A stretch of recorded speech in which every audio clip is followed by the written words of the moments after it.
Good afternoon, everybody. It's a community of interest at the University of Toronto, Laboratory Medicine and Pathobiology.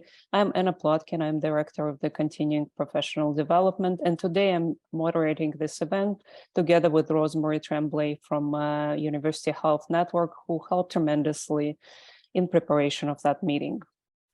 I want to remind everybody that we have a number of community of interest events available for attendees.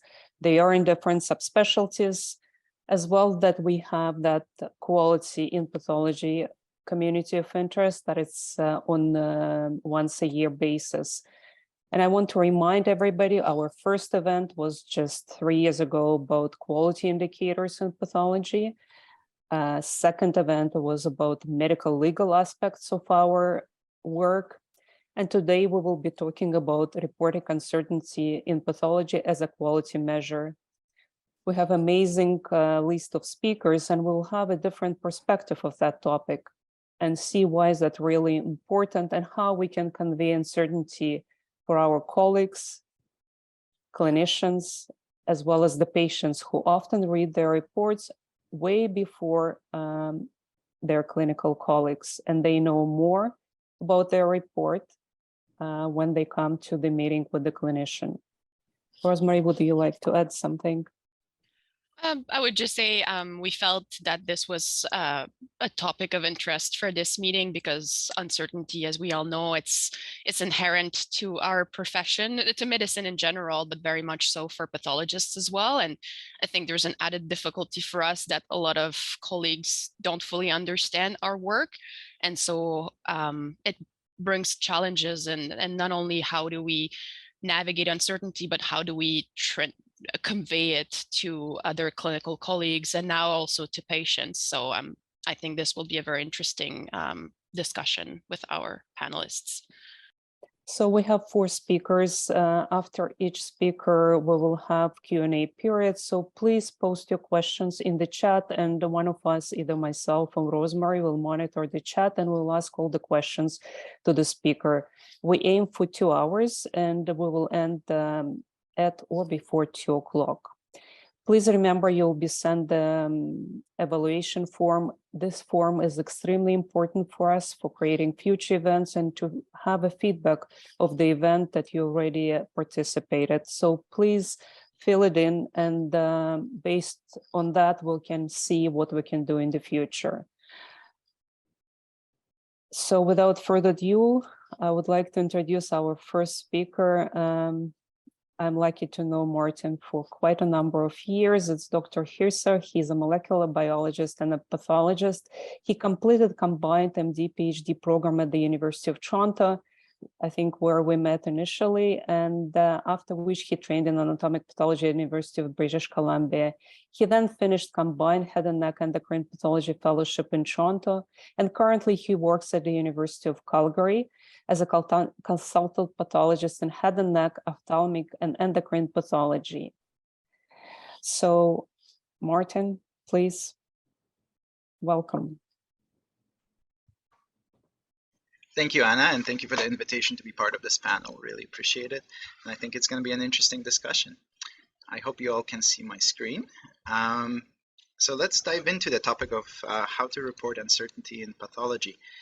The objective for my talk today are to initiate conversation on this somewhat little discussed topic, review the current methods that we as pathologists use to convey uncertainty, and highlight the pitfalls of these methods, and then perhaps start a discussion on how to improve them.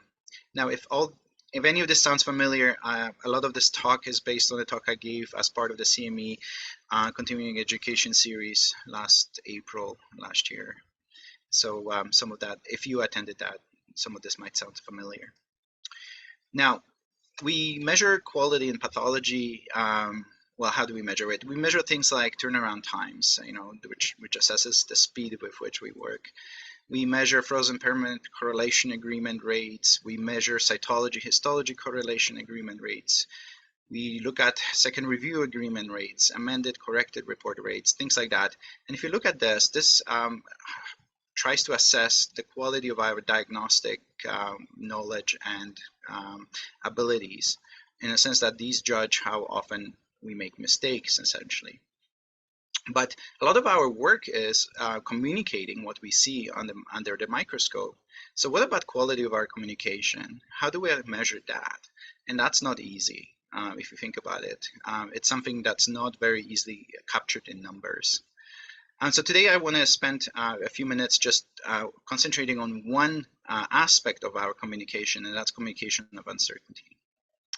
Now, I like this, and this is probably reflective of times long gone, where if a pathologist said so, that was the gold standard and that was the end of the discussion, right?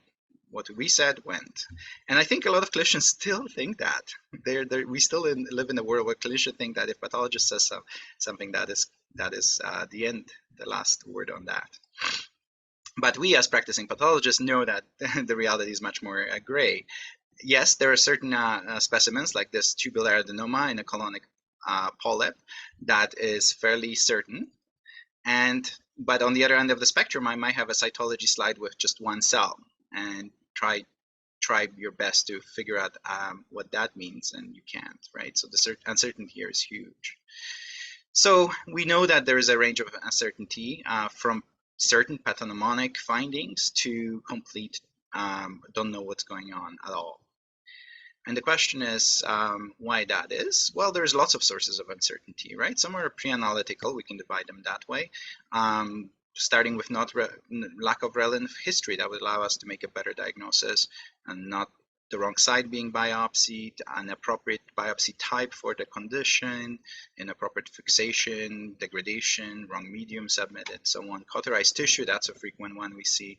Small size, insufficient size of the biopsy, tangential orientation, which is a bane of our existence, processing artifacts. Then there is, of course, the analytical aspects, such as mimics. So here's a biopsy from my desk, biopsy of a tongue, which shows a squamous proliferation that extends to the base of biopsy and doesn't show any maturation, and in fact seems to be enveloping muscle. So you would be concerned for squamous cell carcinoma here, except in between the squamous proliferation there's these foamy cells, and this is a granular cell tumor inducing horrible pseudoepitheliomas or hyperplasia, and everybody would be forgiven probably for missing this because there was only a few cells in there to clue us into the diagnosis. There is non-specific features which can come up with wide differential diagnosis. We are often asked to pick one, and we could be wrong when we do that. There's unusual variants. Here's an example. Here's a salivary tumor from my world, and it shows zymogen granules. So this was diagnosed as actinic cell carcinoma because that's the tumor that has zymogen granules. Well, it turns out to be a rare variant of mucoepidermoid carcinoma that happens to have zymogen granules. Unless you're familiar with the literature that details 12 of those cases, you wouldn't know that that's a possibility. There is unusual IHC profiles, contradictory ancillary test results, inexperience, lack of familiarity with entity. That's usually true at the beginning of our careers. And of course, there are some post-analytical sources as well. And here we come to unclear reports. This is where we do not succeed in presenting the uncertainty. Often, and this is probably going to be the main thing I would like to talk to you, is overstating confidence or avoiding reporting of uncertainty. That is actually a problem. There is descriptive diagnosis. There is reports being misinterpreted and misunderstood by the clinicians. Mm-hmm. Oh, sorry. Repeated slide. Okay, so given that uncertainty is inherent in our practice, and most of the causes that I've just listed are non-modifiable by the time we get the slide, should we communicate uncertainty? And assuming that we should, how should we do it? So here's just an example of why it matters. Another example from my practice. This is a thickened squamous proliferation from a buccal mucosa. And if you look closely, there is very little atypia that would clue us in that this could be high-grade dysplasia or squamous cell carcinoma in situ or even squamous cell carcinoma, because the cellular atypia is minimal. And there is in fact some inflammation which could explain some of the reactive changes, the nuclear changes as reactive atypia. However, we call this atypical squamous proliferative lesion, but typically this is often reported, this kind of tissue is often reported as oh, I missed something here. Okay, sorry. So this type of lesion often is reported as benign hyperplasia, which is definitely what is on the differential diagnosis. So this could be verrucous hyperplasia, but it could also be well-differentiated squamous cell carcinoma or proliferative verrucous leukoplasia, a particular clinical entity. Now let's see what happens if we report this as benign. So the patient will be discharged saying, oh, this is nothing. They might be lost to follow-up and might present with advanced disease if it's in fact a carcinoma, right? We might have missed our window to catch it early. If this is reported as malignant, we will have surgical resection, which may now show cancer. So neither option is very appealing to a pathologist, right?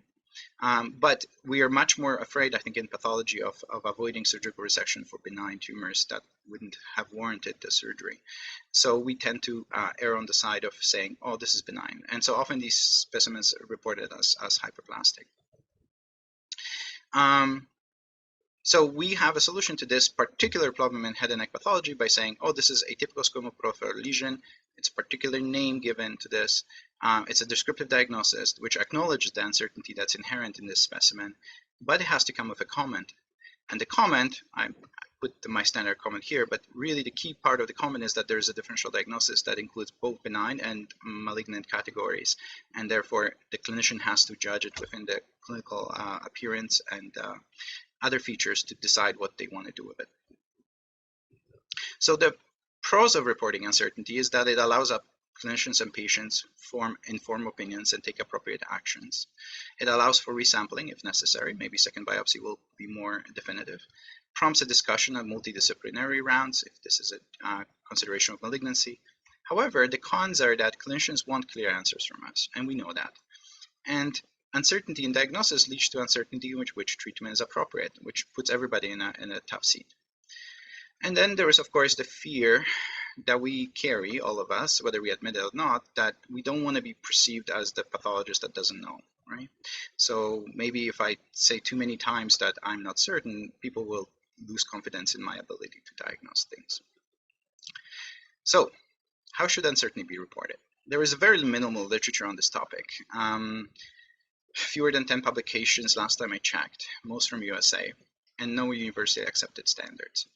Most common methods that we use are so-called modifying phrases and free text comments.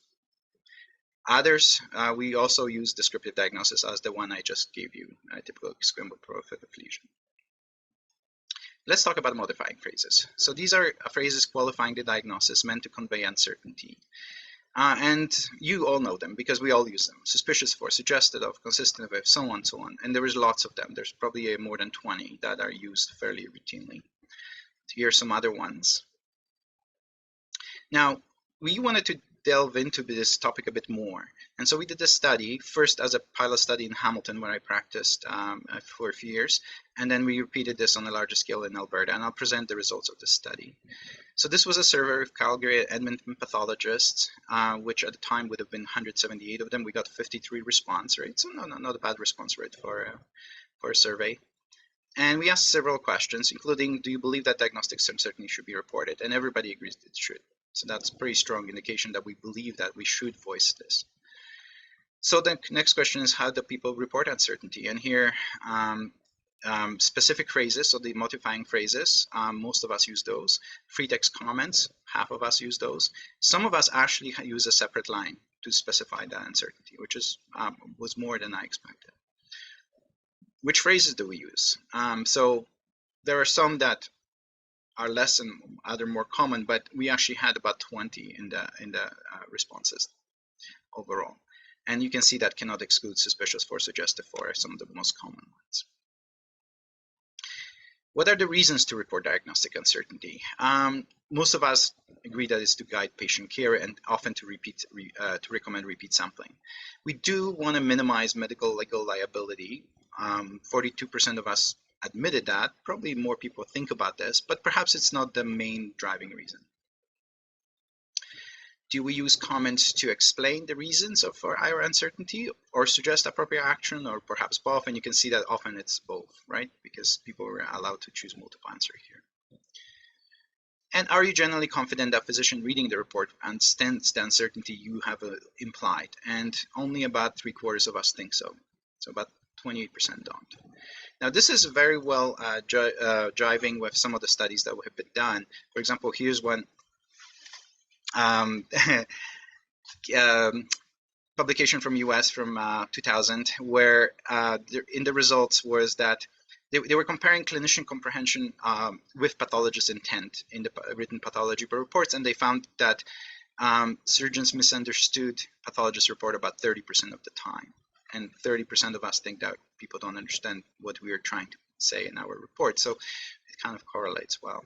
I won't have time to review the literature because of the short time for this talk, but here's one I thought was worth highlighting. So here's an article, more recent, from 2016, where they were communicating uncertainty was actually studied by a group. And here's the scary bit. So this is clinicians reading free text comments and using the modifying phrases. And here's what they think is the implied uncertainty. So when we say diagnostic of, they think it's fairly certain, and that's fine. But when we use phrases such as compatible with, cannot rule out, the range of certainty that is thought to be implied, as read by the clinical staff, ranges from 100% to 0 for cannot rule out, 90% to 10% for compatible with. So if you are trying to imply that this is a low uncertainty, the physician may think it's opposite, and that's shows the problem with the specific modifying phrases.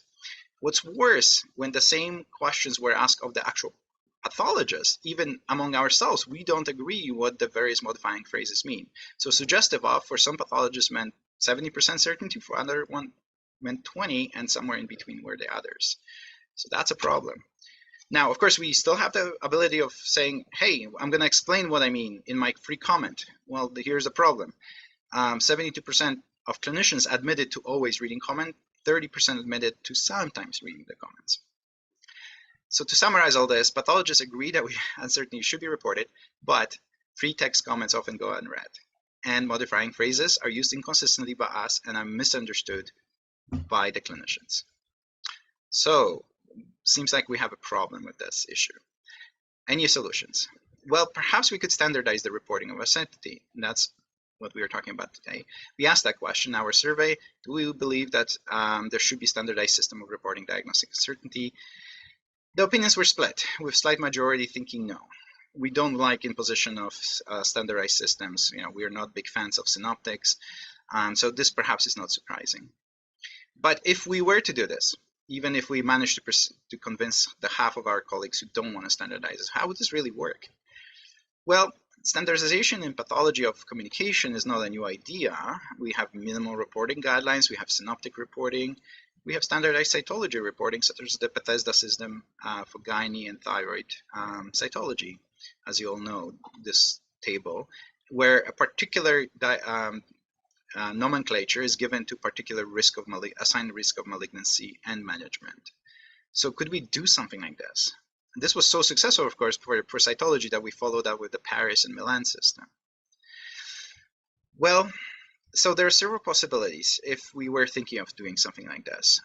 One would be to assign specific uncertainty values to specific modifying phrases, which we already use. So for example, no modifying phrase implies that our level of certainty is 100%. Some of the other ones, diagnostic, will consist of 80 to 90%, compatible with typical suspicious of 50 to 80. Perhaps we could do something like this. This is actually an ongoing trial at Brown University, where they are trying a scheme they call standardized scheme of reporting certainty in pathology reports, where they essentially created this kind of scoring system to clarify. And so what the final diagnosis will read is, here's the diagnosis, and in the bracket there is a SSRC PAF score, which is the uncertainty score. It says 3, you don't know what that means, you go to a table and it says, well, here are the phrases that we're using, and here what that means in terms of uncertainty, and what you should do about it. So for 3, additional workup recommended before definitive treatment. The pros of a system like that is that it takes a phrase already in place. We are using those modified phrases already. We're just standardizing what they mean among ourselves and conveying that to the clinicians. The cons are that it requires both pathologists and clinicians to learn all these values, right? And that requires re-education of a whole slew of pathologists across the countries and clinicians. And that's a big task to ask. And we have more modifying phrases that are really needed, right? We have about 20 of them, and we really need 5 for this system to work. And it also keeps the inherent messiness of natural language, as opposed to a nice, simple score. So another possibility is perhaps we could report uncertainty as a separate line, perhaps as a percentage, although that's probably too grainy. We don't need 0 to 100. We need probably just 2 or 3 or 4 classes. Perhaps we could just have an uncertainty scale, so non, low, medium, or maybe a certainty scale, high, medium, low, right? Other possibilities, we could flag reports with high uncertainty, because really that's what matters, right? We want to flag the ones where we are worried that someone's going to make a decision based on our diagnosis where we are not certain of. And the flag could be in form of a box warning, right? Warning, this report has high uncertainty. If you saw something like this in your report, maybe you would reach out to the pathologist to find out what the source of that is. Or perhaps we could color code them, right? In our new systems analysis, this is probably possible. Maybe have a graphic symbol, maybe a trigger automatic pop-up that says, warning, this report has a high uncertainty. All of those are possible. Of course, we haven't had any of these discussions yet. But all of these systems would force pathologists to explicitly assess and declare their level of uncertainty, which is something that we don't routinely do. And when we do it in an inconsistent fashion. It would also allow for automatic flagging of reports, right, in the system. So it would allow some machine learning and pulling them out. And therefore, to complete the circle and finish this talk, I would allow for quality assurance metrics to come out of this. We could then be able to find specimens which usually carry high levels of uncertainty and look at them and say, maybe these are not good tests. Maybe we should avoid these kind of biopsies and do something different instead, right? Are there alternative ancillary tests that we could use to improve this high level of uncertainty for particular specimen cases? Should such specimens receive automatic reviews, perhaps? And, do pathologists order more IHC report less uncertainty? You'd think that that might be the case, but maybe that's not the case, right? Maybe we could reduce waste. And are there outliers among us? And that's probably the scary part, because once we did this, of course, people could look at it as a metric of quality, and we could decide, well, this pathologist has way higher rates of uncertainty than others. Is it just a matter of because they're starting out and they're in their year 1, or is there some other issue? We could also even see whether certain clinicians submit specimens that carry high uncertainty, and maybe they're not good at taking their biopsies, right? We could provide that information to them too. So to summarize, uncertainty is inherent in our practice. We agree it should be communicated, at least from our study. We try various methods, but we are not sure we are understood. And there's data showing that we aren't understood very well. And misunderstandings can cause patient harm. It should be avoided. So there is room for improvement. We should start a conversation on how to improve this system. And this discussion should probably include clinicians as well as us. Trying to think of how to do this, start locally, but expand to national and perhaps international levels. And this is why I leave off and ask you, what do you think? Thank you for your attention. Thank you for having me as part of this session. Thank you so much, Martin. That was really great. Great base, I think, for the rest of the speakers. And thank you for outlining all the issues. I have a question. How do you really assess level of uncertainty? How can you be certain in the level of uncertainty? And that's a very perceptive question. Of course, this is going to differ, right? With experience, with sometimes you could hold chutzpah, right? Some of us will make incredible diagnosis on a few cells and be celebrated for when we do the right calls, but often perhaps. But others, some of us, are going to be more safe and will couch our diagnoses trying to explain that there is always a differential, right? And those approaches are very personal and very dependent on our personalities. And so even the implied uncertainty, well, tubular adenoma in a colonic polyp, most of us will probably say, well, that's 100%. And we're going to be right 999 times out of 1,000, right? But sometimes we're going to have a mimic of something else that we just don't consider. There would probably be no agreement among us. And so this will have to be essentially an inherent value that is reflective of us and our practice. And it will differ also in practice, right? Cytopathologists are going to have way higher uncertainty values than anatomical pathologists. And so there is probably, I would like to see what others think, but I don't think there is a golden standard. But perhaps there are certain plateaus where past which none of us will reach, right? And maybe that in itself is a bit of a comfort. For that staff starting in the first month of practice, knowing that no one is absolutely certain of everything, and should be, neither they should be. Yeah, it just bothers me that the range of percentage that you've shown is huge. And really you want to have a bit shorter gap, right? So the range is just, I don't understand how we can even be close. That's what bothers me the most. I think Bayardo Perez Ordonez has a question. Bayardo, you have a hand up. Actually, I don't have a question because this is it's a subject that I've been dealing with for 30 years, perhaps, since I became a pathologist. And I'm not the school that in general, I'll say, well, if you know what it is, just say it straight out. If you don't know what it is, say that as well, and include a differential diagnosis study that you did. And I think it's a cultural, I think there has to be a cultural change how we train in general, and understand that the practice of medicine in general is not just pathology, but the practice of medicine is actually full of uncertainty and variability as well. So trying to translate that complexity to a standardized report is, I'm not really convinced that that will address the problem, because a core biopsy is not the same as a punch biopsy. It's not the same a core biopsy from a soft tissue mass versus a lymph node, a young patient, an older patient. And that's, so I think we need to switch culture and actually provide perhaps what we used to do as medical students and residents, provide a differential diagnosis.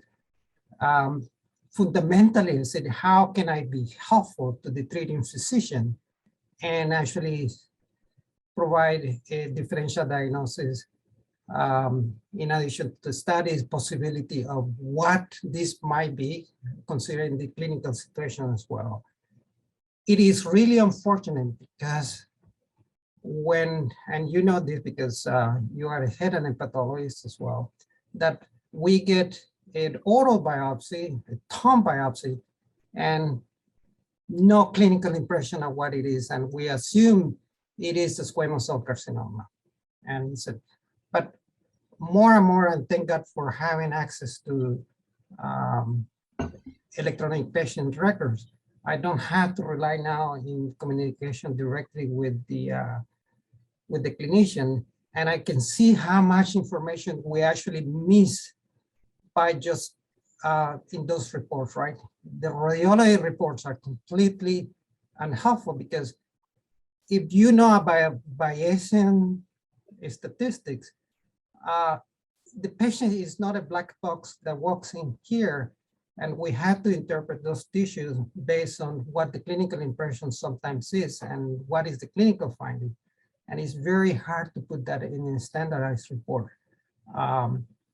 I don't know if we actually will have a good method without actually forcing ourselves to provide a differential diagnosis of what the lesion might be. And in some cases, and I know that we already do that in many pathology I have seen that I trained with, they have no problem saying, repeat the biopsy, or saying in no uncertain terms, this is highly suspicious for a recurrent carcinoma, but the sample is too small. The sample is necrotic. There's too much inflammation to interpret the changes.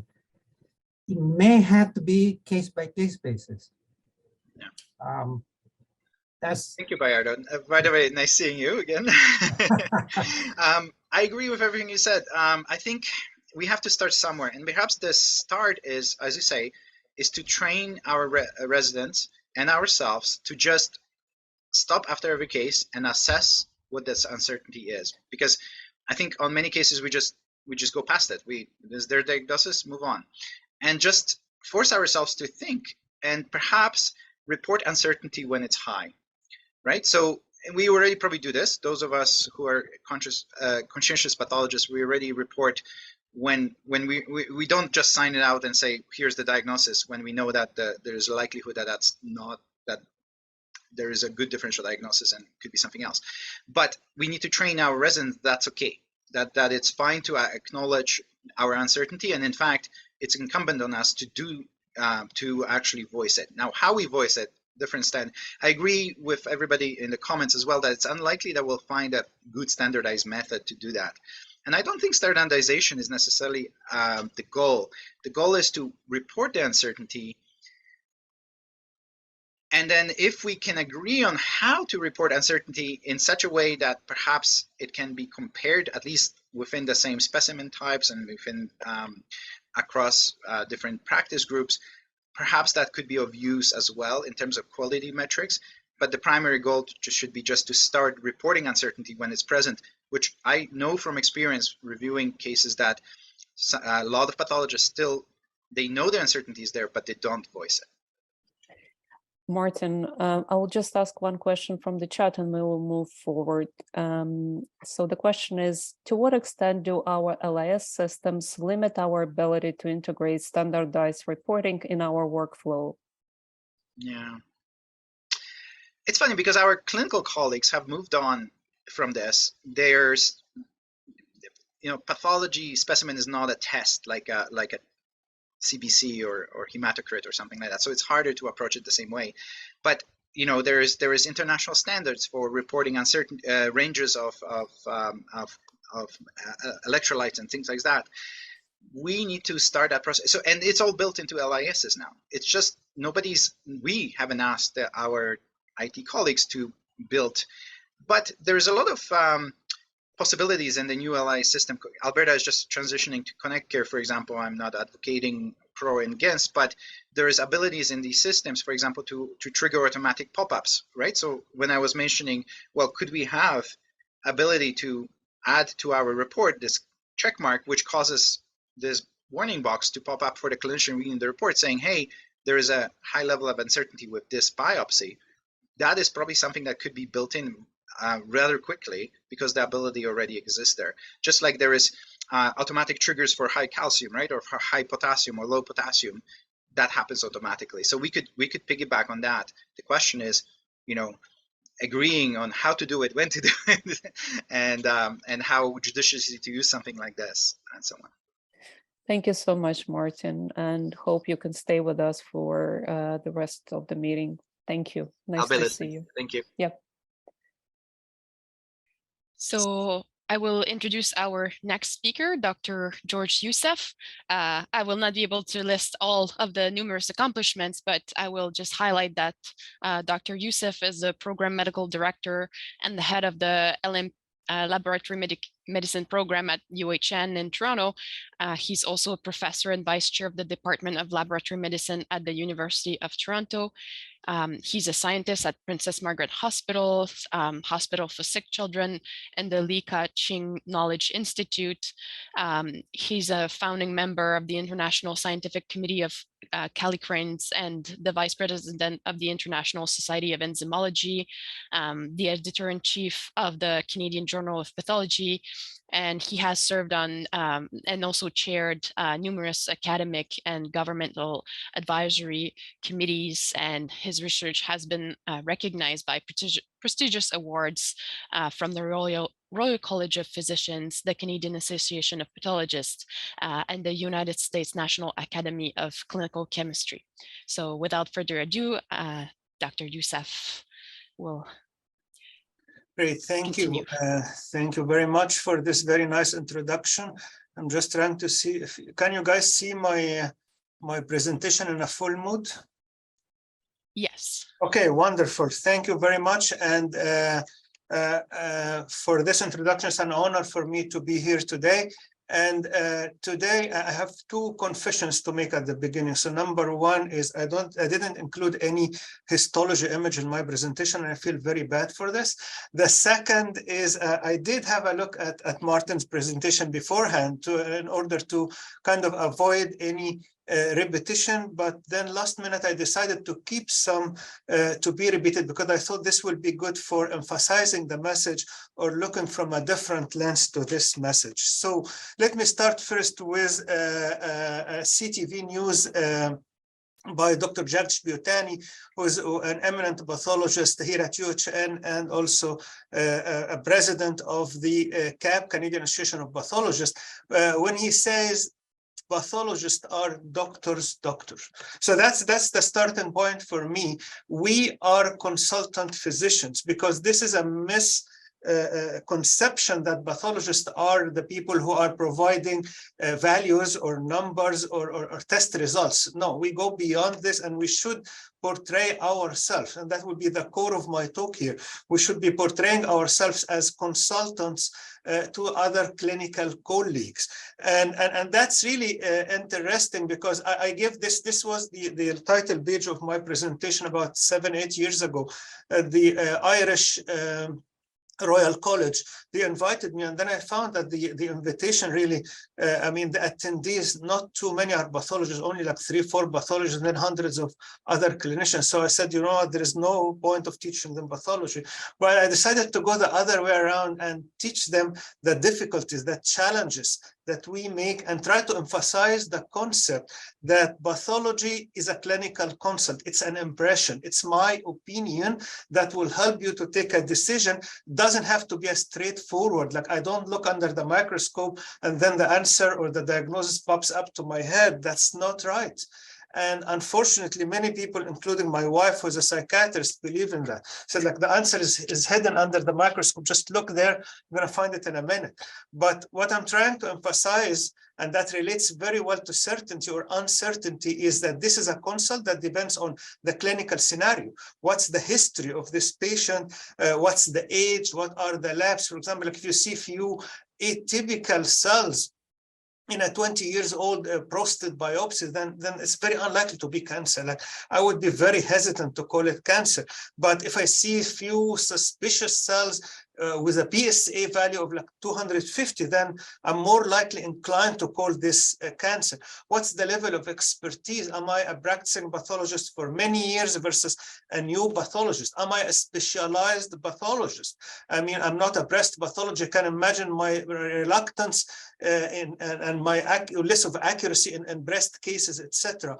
What's the nature of the specimen provided, and what is the nature of the test? Is that a frozen section? Is that a cytology test? Because each test has specific application and specific limitations. So my bottom line here is that this uncertainty is inherited in our practice, because we are consultants. I give you my best guess or my best impression guided by everything else, including the material that you provided. That's why I'm not surprised when we hear all these terminologies. Oh, this is suggestive of, cannot rule out, highly suspicious, the differentials include, etc. So for me, using any of these is an indication that I'm not very certain. If I'm certain, I say like, you know what, this is prostate cancer, period.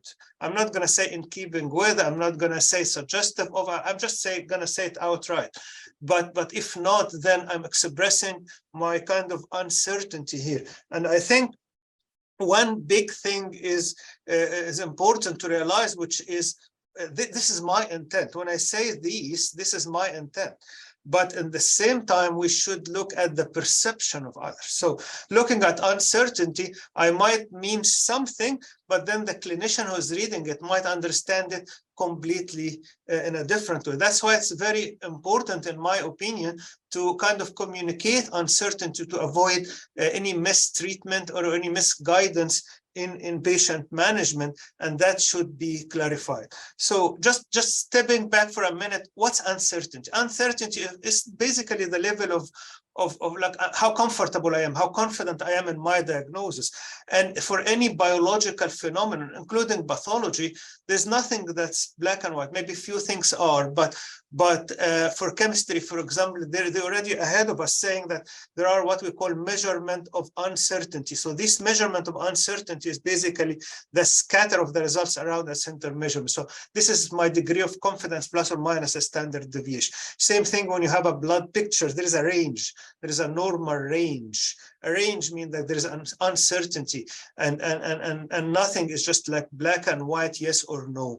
In pathology, you have the same thing. Martin did a very good job in showing the hesitancy that we sometimes have in our HE diagnosis. But I can also add that for molecular testing, we now expanding like never before on molecular results. What does it mean? And I'm going to cover part of this in my talk and upcoming slides. In immunohistochemistry, I mean, I hope everything is easy, straightforward, positive, negative, but we all face this kind of, oh, is that positive, weakly positive, or I don't know. So this is the kind of thing that we are talking about. And what came to my mind, I mean, I was talking to some friends, said like, why did we bring this topic now more than ever before?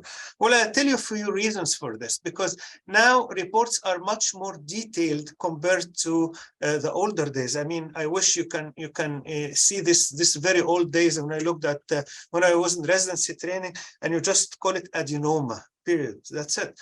So yeah, this older days was very good, easy, straightforward. But now there are a lot of other things that are required from the pathologist. So you want to say adenoma, what's the size? Is there any high grade? Is there any invasion? LVI? What's the thickness of the margin, etc. And why is all of this? Because we are now doing sub-classification. It has multiple treatment implications and also prognostic implications. So the pathology report is getting more complicated. And as you can imagine, because of this, there is more room for uncertainty, and we need to clarify this. And on the other hand, again, as Martin nicely showed, look, cancer is not really reading the book. So an oncocytoma doesn't behave all the time the right way. And what's the difference between like an oncocytoma and chromophobrenal cell carcinoma, for example? Some people, many now believe that this is a spectrum of event. Look at the new WHO classification. It's more of treating it as a spectrum of a disease. It's not just a clear-cut entities that are distinct from each other. We're also using more sophisticated pathology jargons in order to standardize our language. Sometimes people don't understand this, like even the little things as recuts, deepers. When you say that this is an intraductal carcinoma of the prostate, is it intraductal means it's an in situ lesion? No, actually it's even more aggressive disease. So using our specific terminologies, when you say atibia, I mean, for us, atibia can be inflammatory or reactive versus cancer. For most clinicians, unfortunately, atibia is cancer, like it's a dysplastic process, which is not right. And again, our uncertainty for the many ancillary testing that we're introducing, electron microscopy, fluorescence, molecular, etc. Here is the communicating diagnostic uncertainty. This is a study that was published in 2014, and Martin touched on this, but here's what happened. I want to emphasize something else, which is that these were 1,500 pathology reports, and 76 physicians were asked the expression of uncertainty in the diagnosis. Tell them, based on this, what do you think? The expression of uncertainty were about 35%. In very simple terminology, about 1/3 of our diagnosis were not really comfortable one way or the other. We have certain degree of uncertainty. This is a 1/3 of what we are doing. This is significant. And again, it emphasizes my earlier concept that, you know, we are consultants. I'm providing you some information to the best of my knowledge. And this goes to 64%, about 2/3 in case of biopsies. Again, shown because the biopsy obviously sometimes is suboptimal, limited material. So it affects our certainty, which is not our fault in a sense, but that reflects again that we are consultants.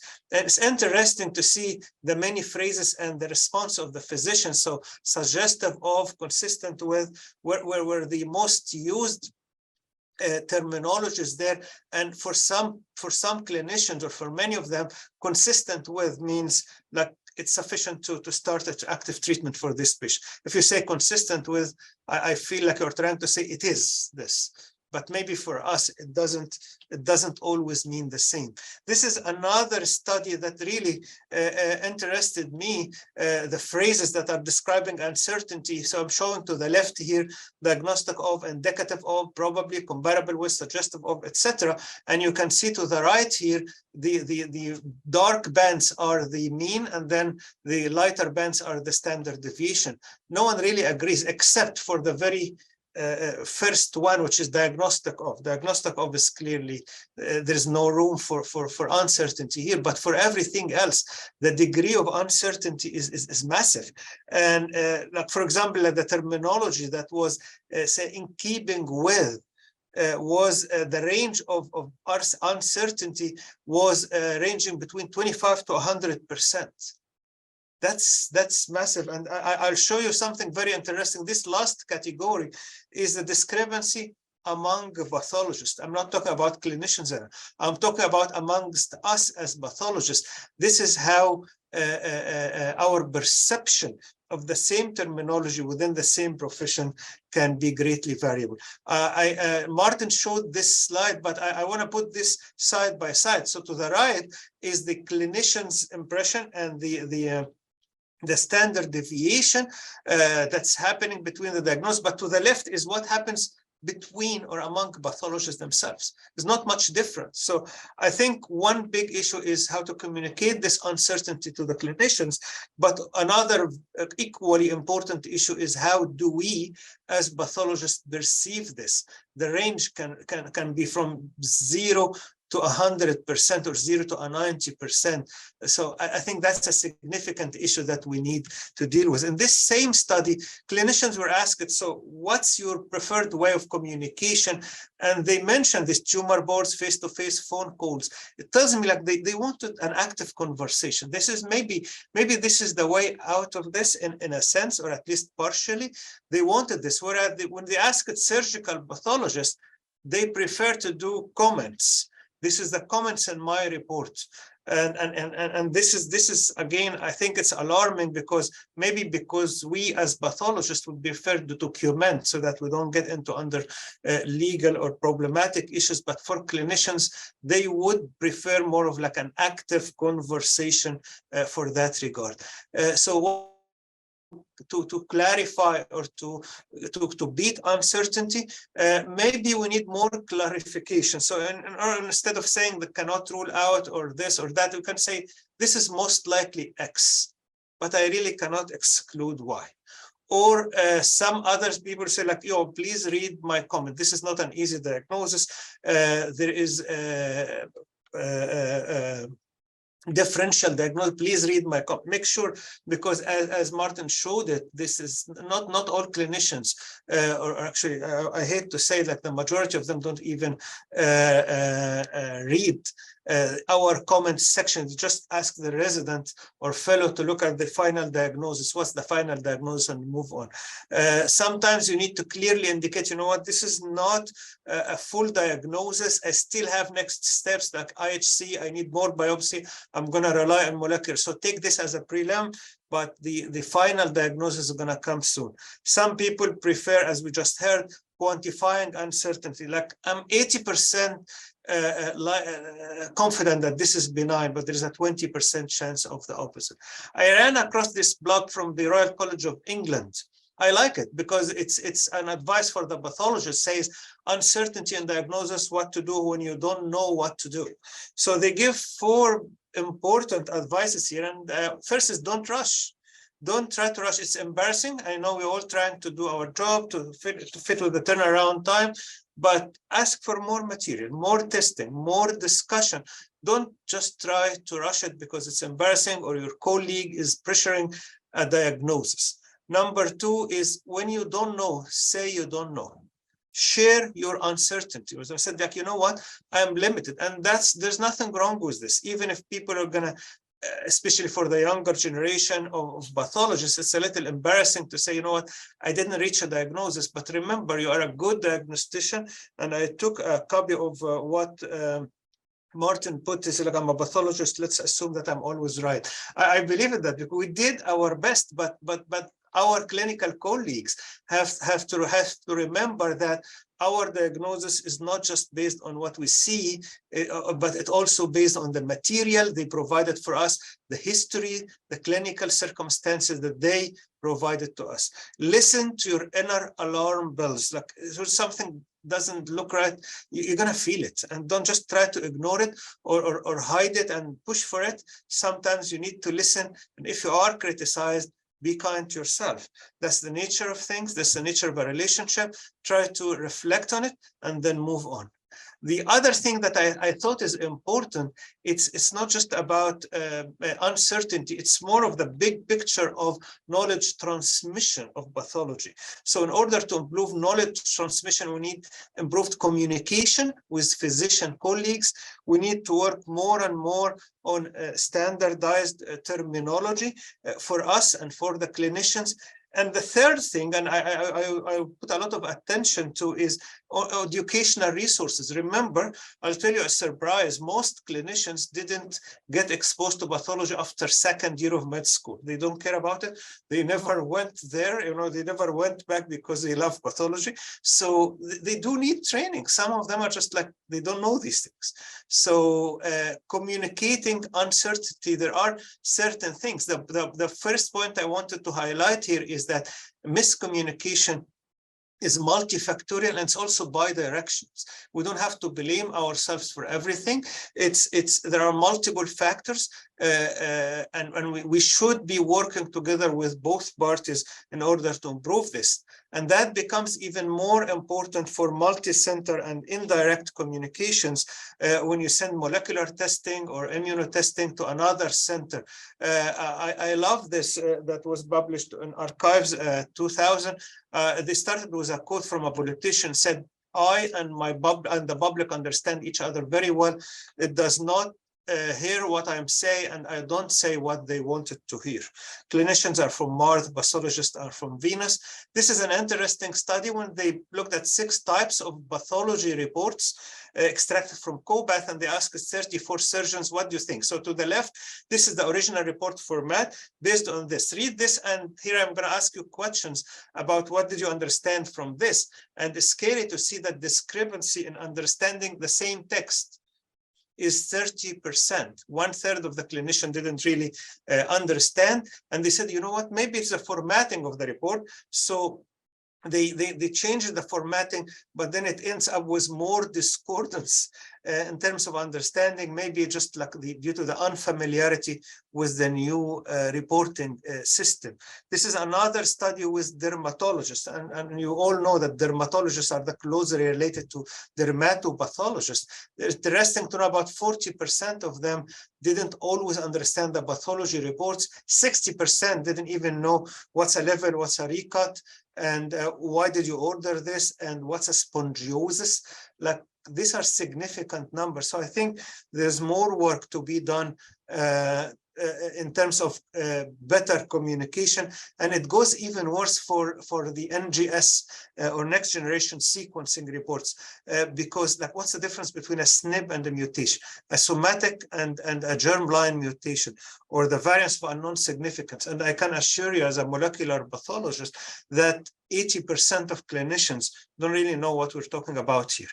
So when I was at Sick Kids, with the help of Cynthia Hawkins, an outstanding colleague of mine, we developed this this is just the comments section that we add to our NGS report. So it says that these are identifying this. We assume that everything here is somatic. We didn't report variants of unknown significance. We did some manual checking for some, but there are insufficient coverage for some. And this is our detection limit, because I want to communicate the full picture, not just people don't realize that. They think that this fancy sequencing machines are really fancy and they do everything very accurate. They are not. They are not, they're guided by us. And here is the level of evidence. Again, that's more for molecular. Maybe we need to communicate the level of evidence that goes from level 1, which is like a proven consensus, into level 5, which is inferential association with indirect evidence. Uncertainty is especially important in intraoperative consultation, and people need to understand this. Don't be pushed. Some people have a standard of, like, sit the names, the clinician name and the case name, give only the minimal information. The clinicians don't understand. I've tried it many times. Yeah, just do it now. It's the same. It's not the same. Frozen is not the same as a permanent section.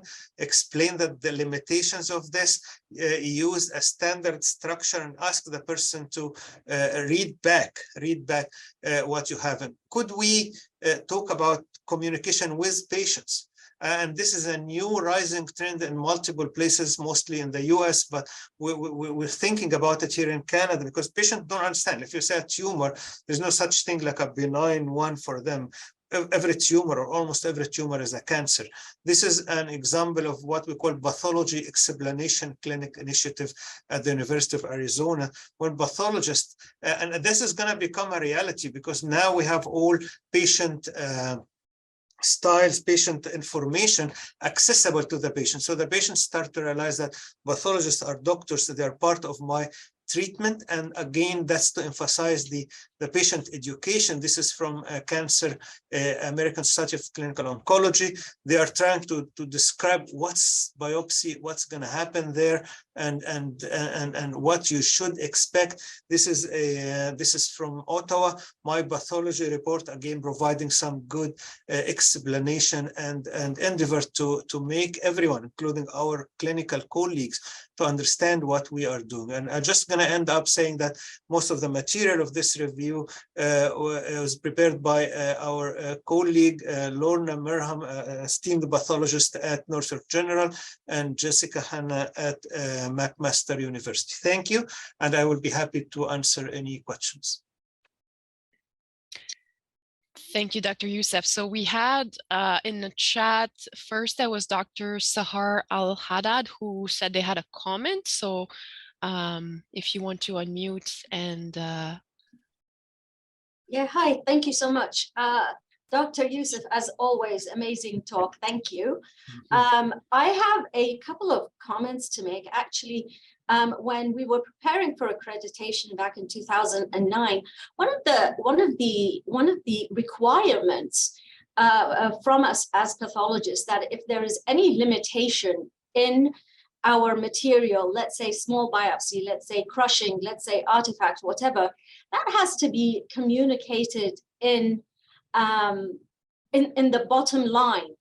Like you would start by saying biopsy limited by crushing, see comment, which I think is a great idea, because it will divert the clinician's attention to see why is my biopsy limited. The second is the point that you mentioned about, oh, the clinician doesn't know what spongiosis is.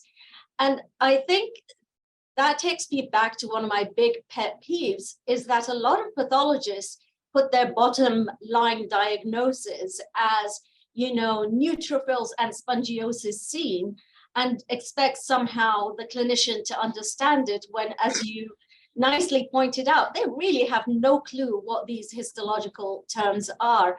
So I think, there are little things that we can do currently that can, alleviate some of the little uncertainties that are in our reports. And thanks again for your talk. No, absolutely. I mean, I fully agree with you with both points. So the first point is, like, we need to be flexible and maybe redirect, as you said. Like, I would love to start saying, you know what, that this diagnosis is limited by this, because once the clinician reads a diagnosis, then or asks the fellow to read it for them, then they will not continue. I guarantee, like, most of them are very busy. So that's a very innovative way of doing it.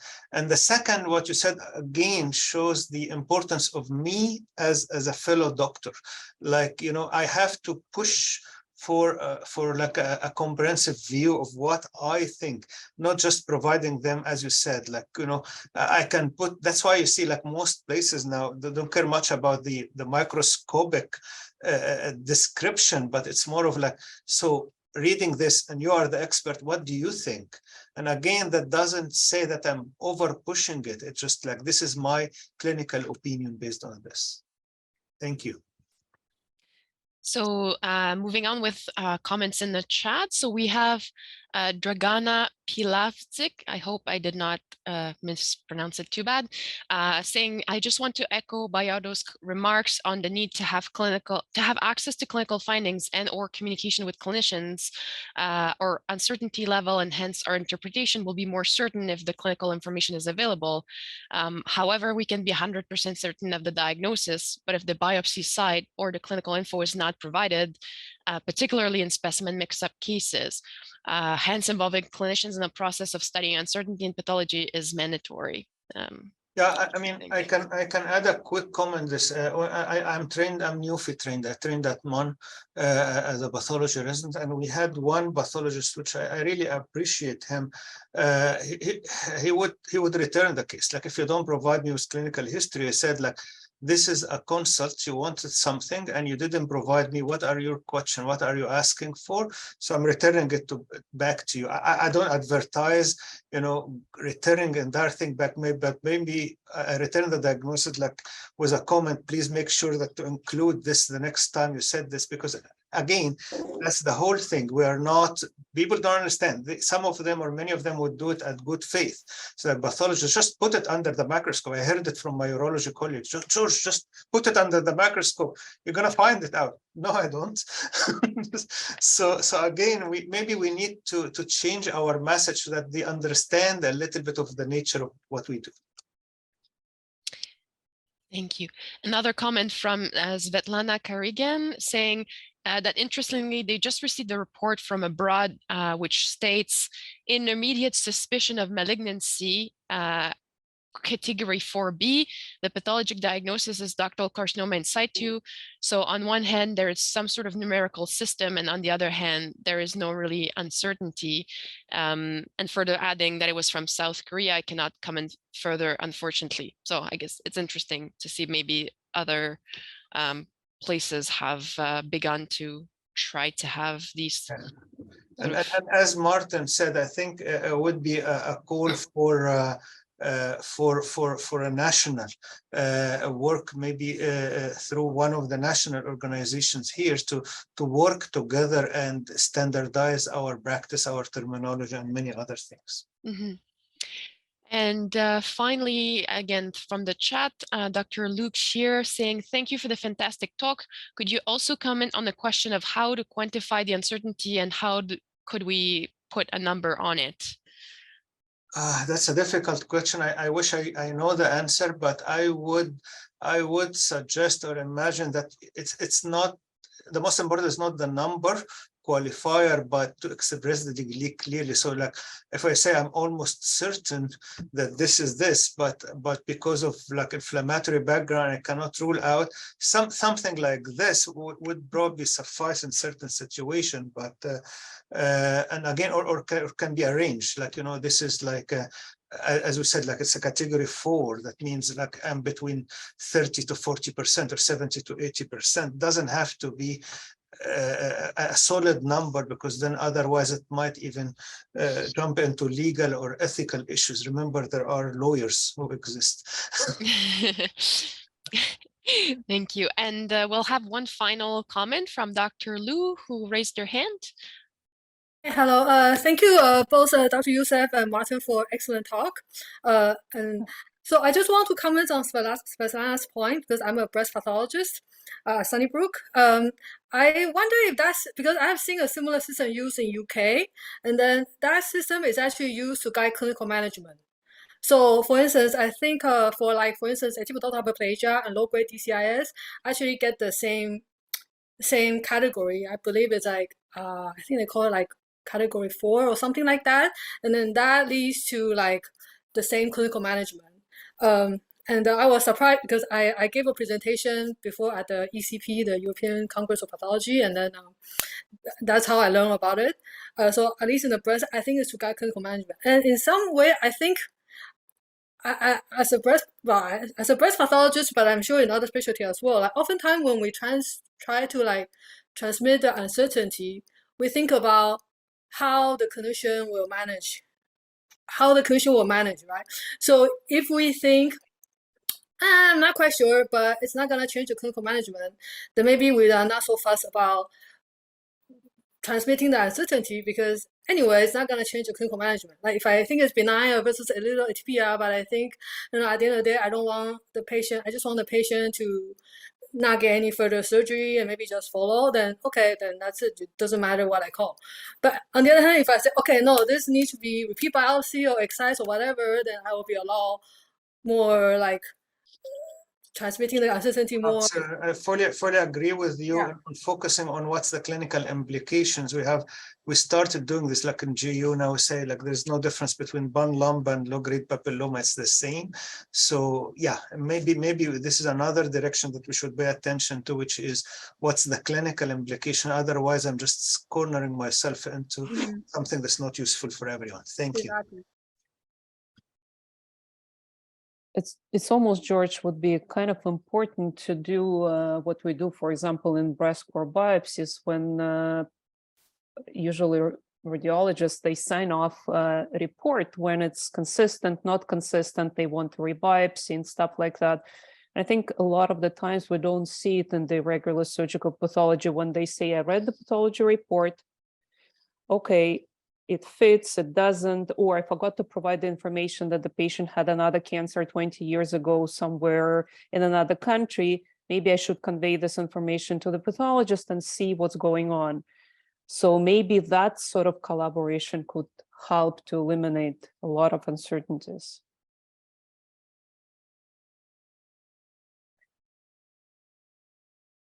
So I think now we will move to our next presentation to Dr. Simon Raphael, who we were lucky with Dr. Raphael, who agreed with us third time to present at those events. He has a long-standing interest in the related fields of errors in pathology, pathology indication, and quality in surgical pathology. He has been director of the residency training in anatomic pathology at University of Toronto and also a Royal College examiner. He has been a peer assessor for the CPSO in pathology. He was a deputy chief of pathology at Sunnybrook Health Sciences Center before becoming a chief of pathology at North York General in 2013. He sat on all corporate level quality communities in North York General Hospital, including board quality and critical incident review committee. For the last 3 years, he has been chair of the MAC at the hospital. He also provided expert opinion in medical legal cases concerning for pathology error. I don't think anyone has better credential to speak at those events than Simon. And thank you, Simon, for accepting. Looking forward.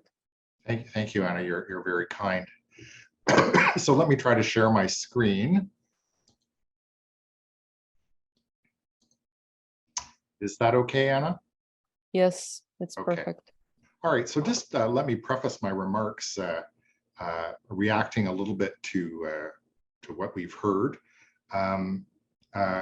You know, being chair of MAC and seeing a great deal of physician practice outside of the lab, I just want to assure all pathologists that the doctors you deal with cope with a much more uncertainty than you do. They often don't know what they're dealing with or what to do about it. So I don't think pathologists should feel that we are in any way burdened by uncertainty. In fact, we're much better at being certain than most of our colleagues, for sure. Okay, now I've got to figure out how to make this advance. There we go. So we will start, what I'm going to talk about really what to do when you get disagreements in your report after you've actually issued your report. So it does relate to our two previous topics because it is certainly dealing with the ideas of error and variance and those sort of things. So we'll start out with a real life example, and this is an example of how not to deal with error, I assure you, but we'll see what it is. We'll discuss what is an error in a specialty which is still expected to be the end of the diagnostic pathway and therefore a gold standard. I give some guidelines on management of revised reports from various authorities and from my own thoughts. We'll then go through some scenarios, and as you know, people who have seen my previous talks, I actually take these from real life and I make them a little different so you can't identify what really happened, but they're all very reality based. We'll talk about the management of the scenarios, how I would approach them, and then we'll conclude the talk there. So I'm going to start the talk with an example. And this is an example of how not to handle the topics of error and variance in pathology, particularly from the patient point of view. And some of you, those of you who are into cytology, or especially those experienced in patient experience matters, might recognize this situation. So Ireland has actually a national screening program called Cervical Check. So their pap smears are actually handled very differently than Canada. The entire nation is on sort of one system, and people get callbacks and notices of when to come and get their pap smear. And interestingly, sorry, they outsourced their pap smears for many years to a lab in Austin, Texas, a lab called Clinical Pathology Labs, which is a subsidiary of a firm some of you may know called Sonic Health, which is a huge healthcare conglomerate based in Australia. In 2011, a woman named Vicky Phelan visited her doctor and was given a negative pap result. In 2014, she developed clinical invasive carcinoma, but no one told her for 3 years that a mistake had been made in her diagnosis, and she died just last year. By 2018, it was found that 206 women in the national screening program had developed cancer who had negative pap smears, and 162 were in fact never told that a mistake was made. Some gynecologists were in fact told by the screening program not to tell the women. And this I'm just showing you as an example of how not to handle mistakes. Let's see if we can get this to go. Mistakes can and do happen, but the conduct of cervical check and the HSE in my case is unforgivable. To know for almost 3 years that a mistake had been made and that I was misdiagnosed is bad enough, but to keep that information from me until I became terminally ill and to drag me through the courts to fight for my right to the truth is an appalling breach of trust.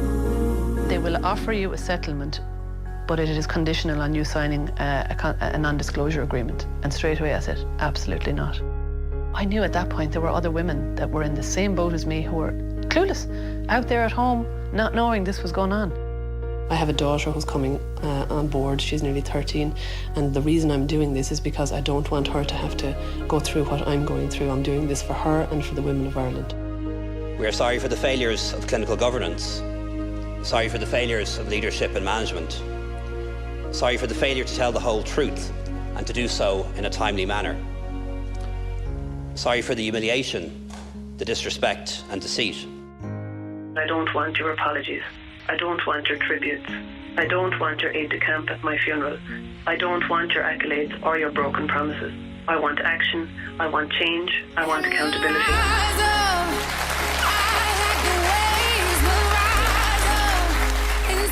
Honestly, the support has been amazing, and I wouldn't be here really today without it, you know, so thank you to everybody at home.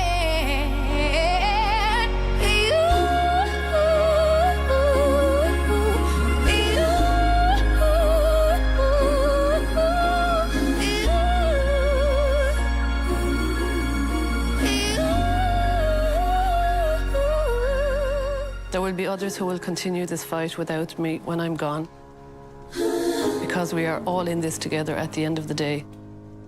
We all come from that same place, from a mother's womb. This is everybody's story.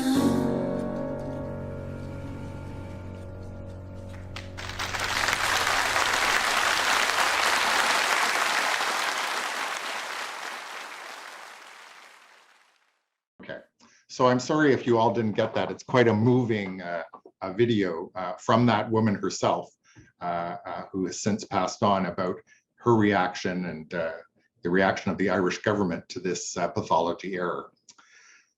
But moving on with the talk, let's just talk very briefly on the literature of the classification and occurrence of errors in surgical pathology.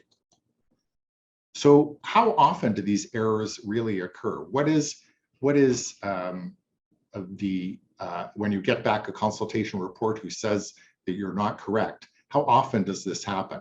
There's been a lot of work on this. I just chose one from 2006, which was a survey of directors of surgical and anatomic pathology. And it's interesting because they couldn't really even begin to tackle the topic in a sense, because they concluded it is clear from the survey that we lack uniformity and consistency with respect to terminology, definitions, and identification and documentation of errors in surgical pathology. And they gave some examples that are surprising, that, for example, complete omission of a discussion of margins, staging, or lymph node status was not considered an error by roughly 25 to 50% of labs. So that wasn't considered an error, that omission, which was surprising to me. So when we're talking about error rates, it's important to know first that the definition of an error is extremely variable. Secondly, when we, even deciding what is an error and what isn't an error is one thing. But then the idea of interpretive variation, of course, is, for some things, as we've discussed, is quite narrow, but in other things, it is quite wide. And we can return to my favorite topic, the topic of papillary, or topic of thyroid carcinoma, which I practiced for many years. So this article was published in 2020. It was called "Malignancy is in the Eye of the Beholder: Pathologic Diagnosis of Challenging Follicular Neoplasms in the Era of Immunohistochemical and Molecular Adjuncts." So do the addition of immunohistochemistry and molecular studies to this particular difficult problem, do they lower the rate of error and variation? So if we take tumors of this type, the agreement on H&E stains among pathologists surveyed in the study was 57%, with a minimal kappa agreement. The agreement improves slightly with immuno, but then decreased slightly with molecular. So you can see that these additions are not going to solve our problems in intrinsically variable diagnosis like we can see in endocrine pathology, particularly thyroid pathology. And I'd certainly welcome Martin's comments on that as an expert in this field. So this introduction is to make you feel not too badly when you get reports that are going to disagree with you, because it is intrinsic to our specialty. It's going to happen all the time. This was a very interesting study written by 3 people from Toronto, who you probably all know: Jesse Babwa, who practices GI pathology; Corwin Raphael, who's the division chief of pathology at St. Mike's; and Mahmoud Khalifa, who was chief at Sunnybrook and has since moved on to Minnesota. And they actually analyzed how do people handle the receipt of additional information after sign out. And they went through thousands of reports at Sunnybrook, probably some of them were mine, and they found what they called 33 faux or false addenda. And among these, almost all of them contained supplemental diagnostic information that would alter patient management or prognosis. So what these pathologists were doing was they didn't want to issue an amendment, because that would kind of mean that they were wrong. So they put it in an addendum, which they think doesn't mean they were wrong. And this is what they called the faux addenda. So it brings in the topic of the recognition of error, how common are errors, and then how do you handle errors? So when we look for how to classify errors, we can look to our own Ontario group, the Standards to Quality, which issued revised guidelines this year or last year. And the most important point is the emphasis is the impact to patient care, not the performance of the pathologist. So, for example, if I make a really stupid error and I call a breast biopsy right and left because I was distracted by the phone ringing, and somebody gets their wrong side operated on, even though my error is trivial, okay? It's something that could happen to anybody. It's still a major, major error. Where on the other hand, some huge intellectual argument in pathology, which may seem large to us, but has no clinical impact on the patient, is almost not an error. This is how they classify things. Near miss. So that's when you catch something before it really happens, before there's any patient impact. So something like you put out a report, but then one of your colleagues reviews it for tumor board and you realize that you've made a mistake. That's a good catch. And I've certainly had those happen to me. I remember a case, for example, of microinvasive carcinoma of the breast that was that category. Discrepancy with minor patient impact. This would be things like you missed a microinvasive thyroid follicular carcinoma, and the patient, nothing happened to the patient for years. Many people would consider that adequate therapy, etc. Discrepancy with major patient impact, that's one that all of us can talk about, something like false positive cytology of the lung regarding resulting in lobectomy, major impact. And then there's a cannot determine patient impact, kind of a difficult category, but one where, for example, say you give a false positive or false negative diagnosis of prostate cancer. So the person actually does have cancer, but you missed it. But the patient is too old and too sick to have anything done anyway. Something like that would be a cannot determine impact. So now we're going to go through some scenarios, and each one you should remember kind of what you would think about what you should do with each of these scenarios. Then we'll go through some guidelines, and then we'll revisit the scenarios to sum up what I think you should do, okay? So we're not gonna, I didn't decide to do the voting thing because I thought that might be very complex technically. And as you can see from my problems with the video, that's always a problem on this type of presentation. So the scenario is you interpret a prostate biopsy as 3 + 3. The patient goes to another hospital for care and is given a diagnosis there of 3 + 4. You do not know anything about the involved pathologist other than where she works. What do you do? Choose as many as apply. Nothing. Issue an addendum. Issue an amendment with a revised synoptic. Call the urologist at your hospital or alert your chief. And you can choose as many as you like, okay? You diagnose a 44-year-old woman as having a follicular variant papillary carcinoma. She has her slides reviewed by a known international expert at Sloan Kettering 3 weeks later. He diagnoses areas of poorly differentiated carcinoma in follicular variant papillary carcinoma. She returns to your hospital for follow-up care. What do you do? Nothing. An addendum with her opinion. An amended report with a revised synoptic. Do you call the surgeon? And or do you alert your chief? So you pick as many of those as you like.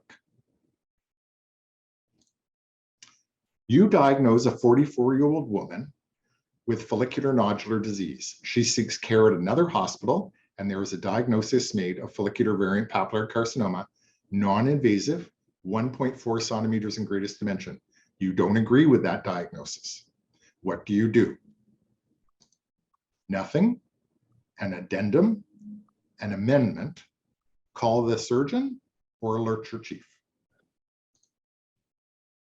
3 years ago, you diagnosed a 57-year-old man with villus adenoma with epithelial displacement. The slides were recently requested from another hospital. You find out the patient has recurred with a carcinoma at that site and presents with obstruction and liver mets. What do you do? Nothing. Addendum, amendment, call the surgeon, or alert your chief. You receive a very unusual case of spindle cell malignant neoplasm of the adrenal. You can't decide if it's sarcomatoid carcinoma or true retroperitoneal carcinoma. It's reviewed at 2 different tertiary hospitals, resulting in one favoring sarcoma and one favoring carcinoma. Care has been transferred to one of those hospitals. What is your responsibility? I think some of you can guess exactly where all this took place. Nothing, addendum, amendment, call the urologist or alert your chief. And finally, you receive a case of a vascular tumor of the vulva. If you have not seen one of these in your career, you request a consultation. Your original report is atypical vascular neoplasm, expert opinion, angiosarcoma. What do you do?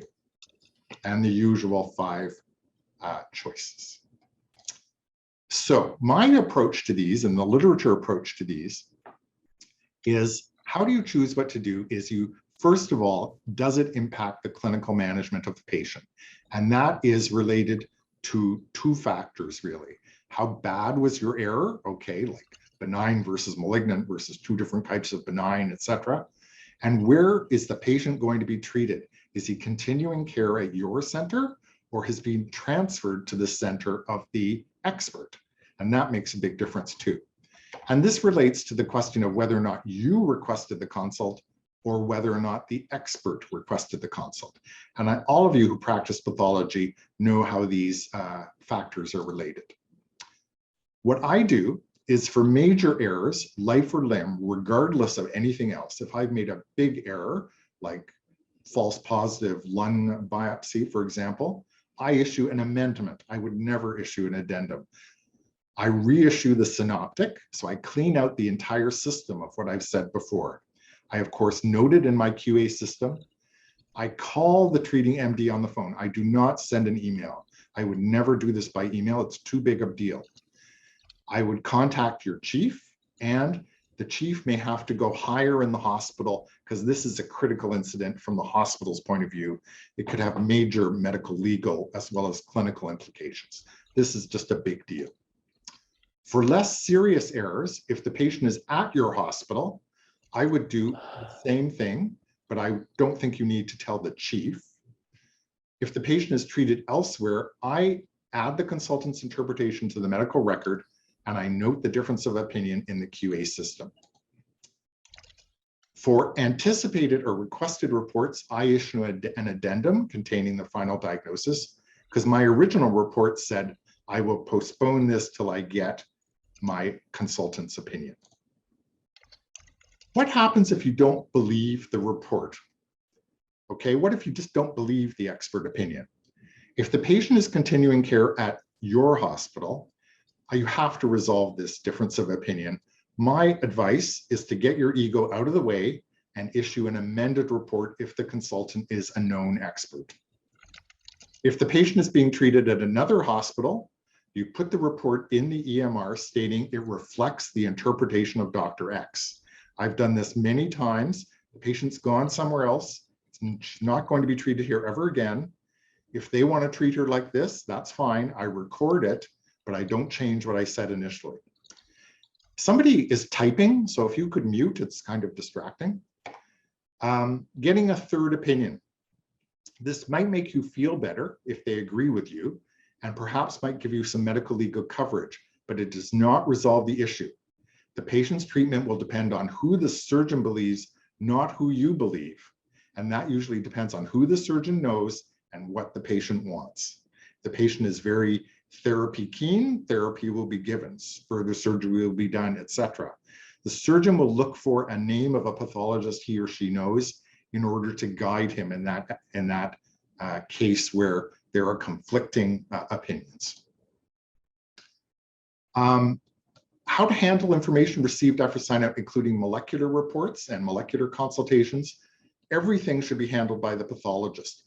I have seen disasters done in hospitals where incoming reports, no matter what type, are handled by clerical people and are scanned into the system without review. This is just a way to end up in court and to really harm people. So everything that comes into your hospital has to be reviewed by a pathologist. The other thing is we never retype incoming reports. That's just a way to make mistakes. And I just add that. Okay, so briefly, We'll go through the scenarios. You interpret this cancer as a 3+3, consultant somewhere else says 3+4. What do you do? Well, in this case, since the person is seeking care at another hospital, and 3+4, 3+3, not a huge difference some of the time, but also an understandable error. I just put in an addendum and say that reflects his or her opinion. I don't think too much else needs to be done if the person is at another hospital. Follicular variant papillary carcinoma comes back a few weeks later as undifferentiated carcinoma.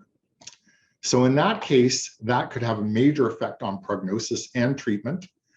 I would do an amendment in that case because she's coming back to your hospital. I revise the synoptic and I would call the ENT at your hospital because the ENT probably has to have this explained to them very carefully.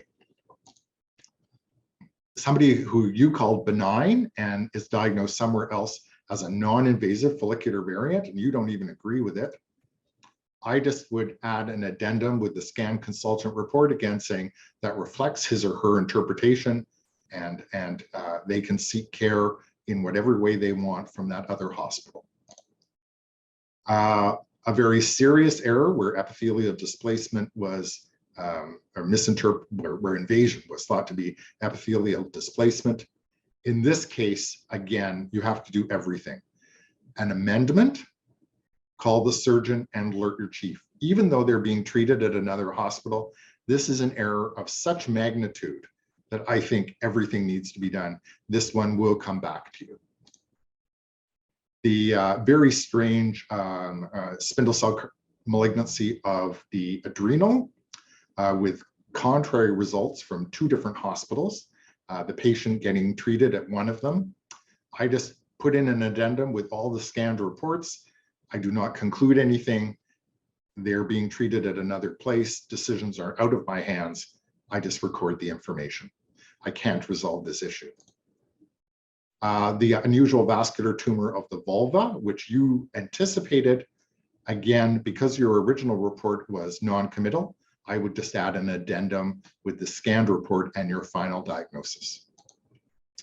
So that briefly is the end of my talk. I wanted to stay on time. I would certainly welcome any questions. Thank you so much, Simon, for your input. It's always extremely important to see those scenarios. It can happen to all of us. There is one question here in the chat. I'm wondering about legal ramifications of amending reports which have already been acted on. We do not change the original reports as it was the basis for the treatment. Yeah, I think you get into the complexities of your lab information system, your hospital EMR. So, for example, in our setup, when we issue an amendment, it does replace what is seen in the EMR, although the original can be accessed in our lab information system. So I think it's important to amend the result for the sake of clinical clarity. You don't want some huge report with contradictory opinions to be available in your electronic patient record because they'll never be able to figure out what it means and they'll make mistakes. So you put out a very clear revised report for the clinicians to see, but you retain the original contradictory reports in your own system so that if there is a medical legal challenge, the documentation is all of there. You're not hiding that you made an error, and you can never do that, but your error you will have to justify how the error happened, etc. Simon, maybe last question because we're really limited in time. Question from Dr. Iyengar. Doesn't email provide proof of the communication? I have had clinicians not remembering phone calls as they went on vacation just after, etc., or phone call or phone and document by email. Yes, you're right. The problem with email is that you don't know if they've read it. And an email, as everyone knows, is not a great way to communicate. It's inherently difficult to say anything important or nuanced in an email. We've all had that experience. So what we do is you call them, okay, and you explain it to them. They will appreciate it. And you also document in your system. So in our QA module, we have a tab called Communication Document. And you record in your tab. You talk to them, who they are, what time, all that sort of legalese stuff, so that it is recorded right in the system that you document it's done. So from a legal point of view, it's there. And of course, if you want to wear a belt and suspenders, give them an email as well as a phone call, but they will appreciate a phone call. And most of the time, if you have anything complicated to explain, an email will just leave them completely confused. Thank you, Simon. We will unfortunately have to move to the next speaker. Thanks a lot. And again, I hope you can stay to the rest of the talk. So I will introduce our next speaker, who is Laura Williams. So over the past 15 years, she has led provincial patient engagement mandates while at Health Quality Ontario and Holland Bloorview Kids Rehabilitation Hospital. And currently, Laura is the Senior Director of Patient Experience and Patient Relations for UHN. And in this role, she oversees a range of patient engagement programs, including patient and family education, patient partnerships, patient relations, interpretation and translation services, and the My UHN patient portal. And the goals and mandates of this portfolio is to lead the organizational patient engagement strategy for our organizational decision-making while supporting the clinical teams to engage with patients and family caregivers at the point of care. And so as the previous speakers have alluded to, patient engagement is becoming very important, and we felt it was important to have someone bringing the patient perspective to this discussion. Thank you. Thanks so much for the invitation. Just checking you can see my slides and hear me okay. Are we good? Yeah. Yeah, okay, excellent. Thank you so much for the opportunity to join the other speakers today. I will be much less technical. I will share and a little bit briefer as well, but appreciate the opportunity to bring forward the patient experience and my work either through patient relations or through the portal. We hear from patients frequently about their concerns, their hopes, their expectations, the trust that they're putting in us, and diagnostic uncertainty is often a topic that comes up. And so I thought today we could talk a little bit about some of the things that we can consider overall from a patient experience perspective, but also the changes that have already begun and that are going to continue as we move more and more into a digital age where patients are accessing information. We're in a very different push-pull environment than I think we've ever been, and COVID certainly enhanced and sped things up enormously through access to virtual care and ensuring individuals have the information that they need to make decisions. And we also know that the speed of misinformation has increased significantly, unfortunately, and there's a whole new slew of experts that potentially don't have the expertise, but speak as though they do. So that can actually be a big challenge in healthcare, as I'm sure you've experienced personally and professionally. And I think it's something we need to be aware of and protect from, and support our patients with the best knowledge possible. And so, regardless of who you are and what you're experiencing, from a patient perspective, uncertainty overall is part often of the patient experience. So do our patients, are they aware of this uncertainty that can exist when making a diagnosis? Do we feel that our health system prepares patients for this uncertainty when diagnosing diseases or conditions, and potentially even knowing if there's treatment available? And how do we best support patients with making treatment decisions when uncertainty exists? And I know that that's also a clinical discussion. And so it's really all about those discussions about the clinical interface from other speakers as well. So how do these bridge together to support patients in making those informed decisions? And how do we continue to build trust with patients during times of uncertainty when we're still trying to understand the root cause of a disease or a condition, and either need to retest or give second opinion? So how do we build this trust during uncertainty? Because trust is really the cornerstone of patient experiences. And we know that literature and research shows us that the more that patients and family members trust their institution, their providers, their reports, the more likely they are to follow through on health treatments, health planning, and recommendations. And then finally, really quickly, just to sum up around what does the future look like for diagnosis and treatment, and how does this impact the patient experience? I'll just be throwing a few questions to our panel and to the broader group in general. I'm not sure if we'll have a ton of time to talk, but I think this is an important discussion to be having now as we move forward. And I'll just share with you, I think it's really interesting to look at, what does a diagnosis provide? And I'll share with you really briefly a little bit of my own personal experience. I have a son who's 16, and he has a rare genetic condition called GRIN1. And despite having kind of significant neurological challenges, we were not able to get a diagnosis for him until he was 10 years old. And it was a big wake-up call for me, of course, as a parent, but also to think about the uncertainty that exists. And I was very surprised, actually, to learn about uncertainty and how long it might take us to actually get a diagnosis when we talked with the clinical team about, potential diagnoses for my son, and how many children and others actually continue to live without diagnoses. And we were able to get a diagnosis when he was 10, as I mentioned, of he is a misspell on one gene, and that has impacted his neurotransmitters. And for us, that diagnosis provided hope and possible treatments. Just there was very little out there in the literature, but what it did allow us to do was build a community and then a network that was medical, professional, and scientific. And so for us, getting some certainty has led to not treatments for his condition specifically, but for some of the symptoms. It also provided others who you could say, okay, I can empathize with what you're going through. And that is obviously very powerful.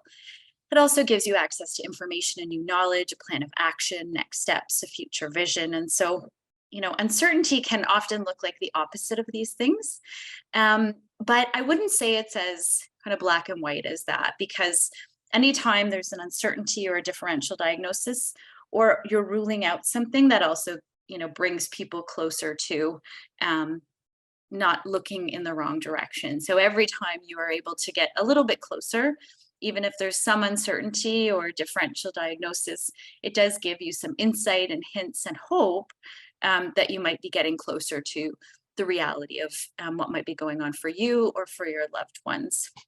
And so every part of this journey is part of a plan of action and next steps. And you're so integral to that as you look for and diagnose conditions, diseases, and provide information for patients and their families, whether it's written or whether it's through actual conversation or communication. Now, just sharing with you, this is UHN's Patient Declaration of Values. We developed it with kind of over 1,000 patients inputting information into what their key priorities would be.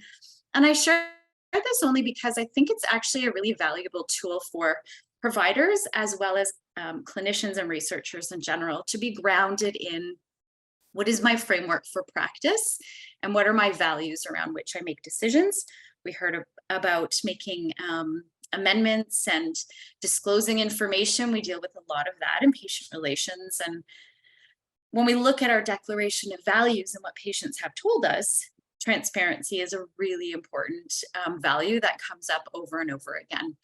And what it does, while we fear that we're going to sometimes create harm by disclosing, we worry about ourselves, we worry about our patients. Patients have often said, sorry, my screen is going ahead. Patients have often said to us, I'd like to make that decision about what information I want and when. And this also connects, of course, to the use of patient portals and how much more frequently we are using patient portals in healthcare and access to that information. So I wanted to highlight transparency as a framework or as a key value that can be helpful.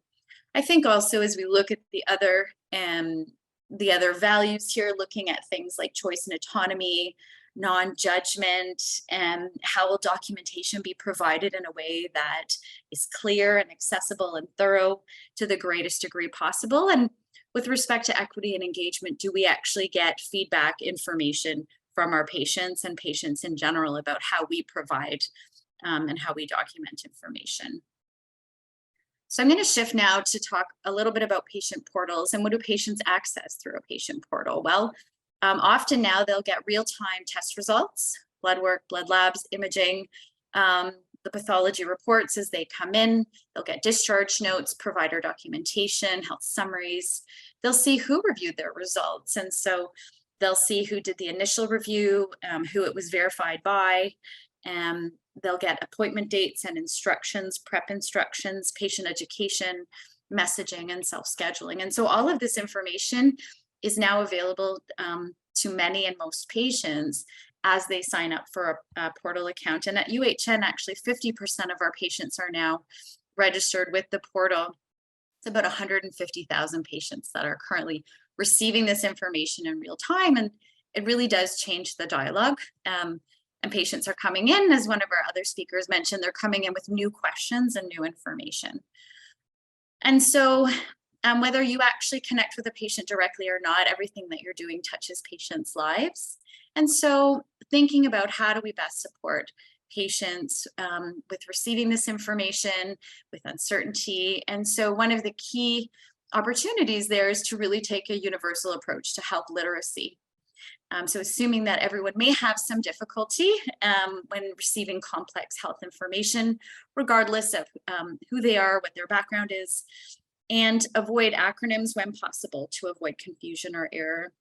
So many acronyms out there are used. We have jargon in our health system, and often it doesn't mean anything to a patient, or they're confused by what that might mean, and or they might look up an acronym and actually get the wrong one. So what does that mean when they're then trying to search for credible health information and trying to understand what their diagnosis might be? Use plain language. There are readability formulas out there. Avoid jargon, as I mentioned. And getting patient feedback on your documentation. How do I document? How is it perceived? Is it in plain language? And there's an example that I'm going to share with you as well. And so there is an example that I just posted at the bottom here around how do we communicate this information? And from a patient perspective, there was an increase in trust, confidence, and adherence to treatment was actually higher when the clinician, based on the pathology information, provided a broad differential diagnosis or most likely diagnosis, as opposed to an explicit express of uncertainty. And so, I know there was conversation about that earlier. How do we document that there's potentially differential or other diagnoses happening, as opposed to just saying, I don't know. And I think that's where the clinician and pathologist can also work together to unpack that a little bit more. So here's an example here from a physician in the States. And actually he includes at the end of his free text, and we know this study that talked about not everyone reading the free text, but I can assure you that many or most patients, if they are getting their reports, are reading it all because it's so specific to them and they're trying to understand this information. And so this provider talked about giving some information. So even defining the role of the pathologist here at the bottom. Pathologists are medical doctors who specialize in diagnosing disease. And I love this because I'll be honest, I don't think patients know enough about the expertise, the training, the education that pathologists have, and having an understanding of that will build trust, a significant increase in trust, and you deserve to have that knowledge out there so much more broadly. And again, this report contains the findings of your pathologist, a physician who does the examining in tissue. So really giving an explanation as to who's involved in this disease defining process. Above that, this provider does give an example of a little bit more of an example as to what's going on. So end stage lung change is the pathologic pattern of lung disease that may result from a number of different lung diseases. If you would like to see your tissue slides under the microscope with me or simply discuss your diagnosis, please call me. And he gives his phone number, which I'd be curious to know your thoughts and perspectives on that. Again, this is a US example, but I do feel that perhaps some of the language could be brought down. It's not fully plain language, but great step forward. And this was brought up before. mypathologyreport.ca is a great site for patients to access understanding their pathology results or pathology results in plain language. And this was initiated by Dr. Wasserman with many others involved as well. The UHN patient portal team was able to support with plain language review across the site, and information continues to be updated. You can see it was last updated just a week ago. So this was linked in the previous UHN portal, and we're working on getting it linked back in so that when patients get information, they can actually look it up specifically on mypathologyreport.ca. And I'll just share with you an example. This is directly from that website, and it shows a plain language version, including links to things like, CCC starts in glands. So you can link to that to understand what that is. And then if there's other words that seem to require more plain language, it provides that as well as some helpful pictures and other information. So it's a great resource. And UHN also has a health talk where we had a patient partner as well as Dr. Ariel Gershon talk about, who was a resident at the time, talk about understanding your pathology report. And again, I think the more that we can prepare patients to understand information, to process it, to access clear, credible sources, the better off they'll be, and the whole patient experience will be. And so I'm conscious of the time, and just, I think we're heading into the future now around diagnosis and treatment. I think there's a lot of things to consider, such as artificial intelligence, the use of machine learning. What are the inputs into that machine learning? And so, for example, when we think about melanoma as an input for machine learning, we know, of course, the example of patients with darker skin are more or less likely to have a diagnosis of melanoma early on. They have less risks, but actually they're more likely to die from melanoma. And so how are we looking at the inputs into artificial intelligence and machine learning with respect to pathologic disease?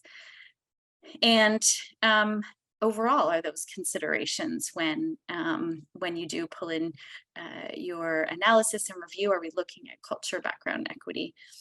All of those elements.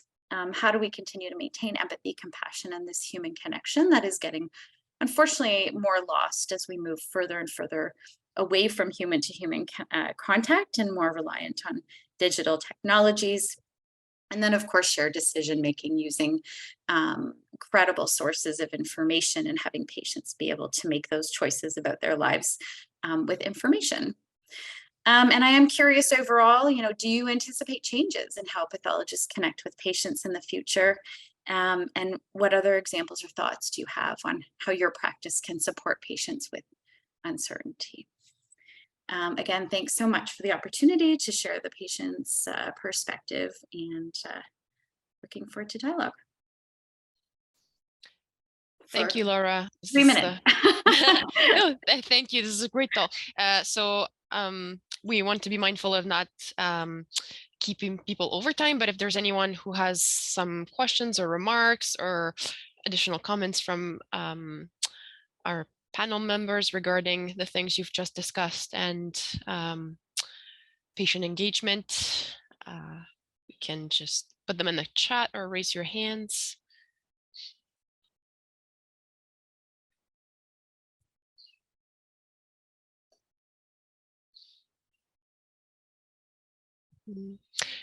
So we have one comment in the chat. So Dr. Jeff Gardner of St. Michael Hospital in the 1980s would sign cases which needed clinical history as consistent with clinical history, and used to get a phone call immediately from the responsible physicians. That's interesting.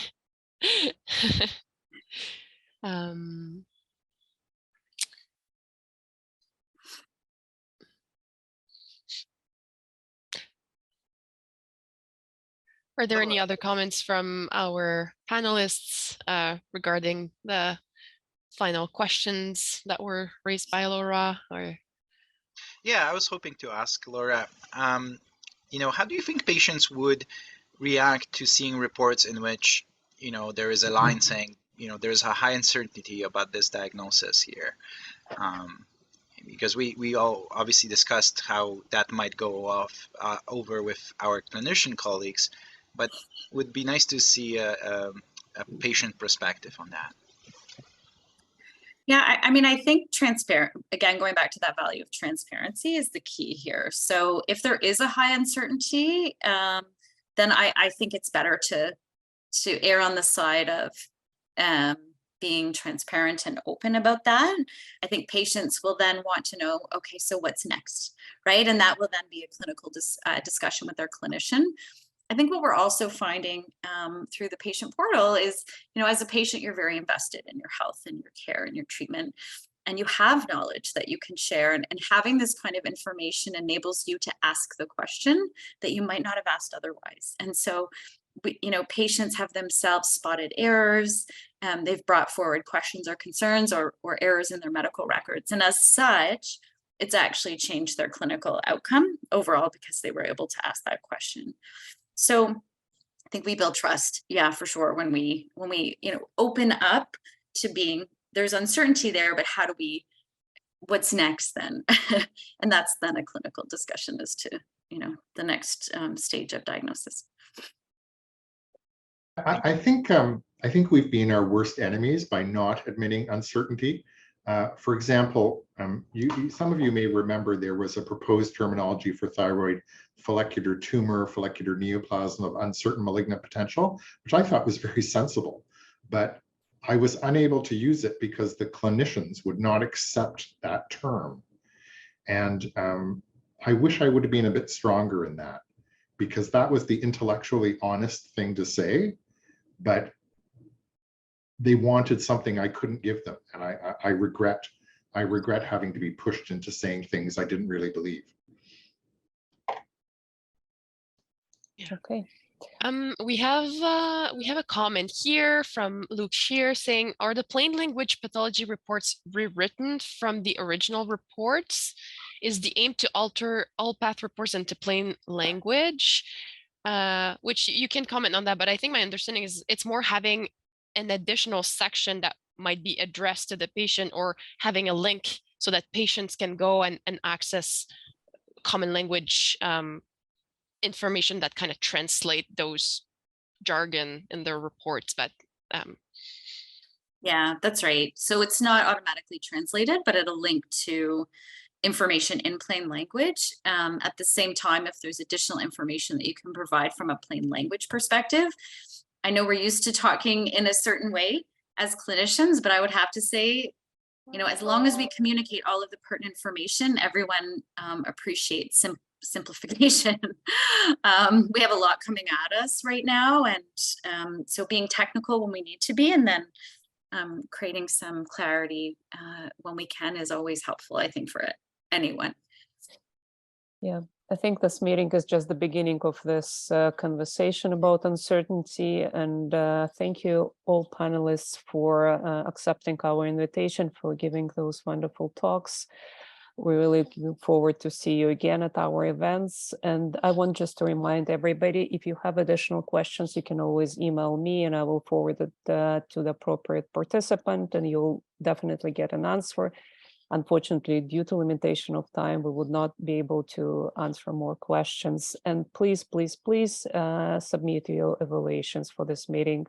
We're finished for now. And on behalf of myself, all the panelists, and Rosemarie, I would like to all thank you for the participation. Thank you so much. Bye-bye.